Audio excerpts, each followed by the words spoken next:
On n'avait même pas de légumes secs, haricots, tout ça, on n'avait rien. On faisait rien. Vous étiez là à marcher à droite, à gauche, attendre midi qu'on vous donne une louche de bouillon avec des topinambours. Et tout l'après-midi, vous vadrouillez dans le camp. Mais eux, ils vadrouillaient à l'extérieur avec les fusils. J'ai passé tout un hiver sans chaussures. J'en avais plus. On m'en a jamais donné. Être privé de tout, je crois, c'est une chose qu'on ne peut pas oublier dans la vie, vous savez. C'est vraiment une chose qu'on ne peut pas s'imaginer pourquoi qu'on était là. Qu'est-ce qu'on l'avait fait au juste.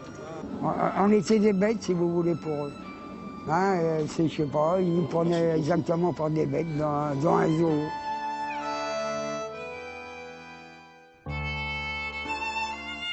Le camp de Montreuil-Bellay a été le plus grand centre de détention de tziganes en France. Entre novembre 41 et janvier 45, plusieurs milliers de personnes y ont été incarcérées dans des conditions extrêmement précaires. Sans les recherches et l'opiniâtreté d'un ancien instituteur, amateur de pierres fossilisées, les ammonites, ce camp aurait totalement disparu. Ici, c'est un terrain où il y a énormément d'ammonites et un camarade qui était très porté sur ces ammonites m'emmène avec lui. Et donc on cherchait, alors je lui dis, mais qu'est-ce que c'est que ces ruines? Qu'est-ce que c'est que ces marches? Je croyais que c'était une usine quand on regarde ces bâtiments qui sont alignés 3 par 3. Puis je n'avais pas idée qu'il pouvait y avoir eu un camp de concentration puisque je n'avais jamais entendu parler.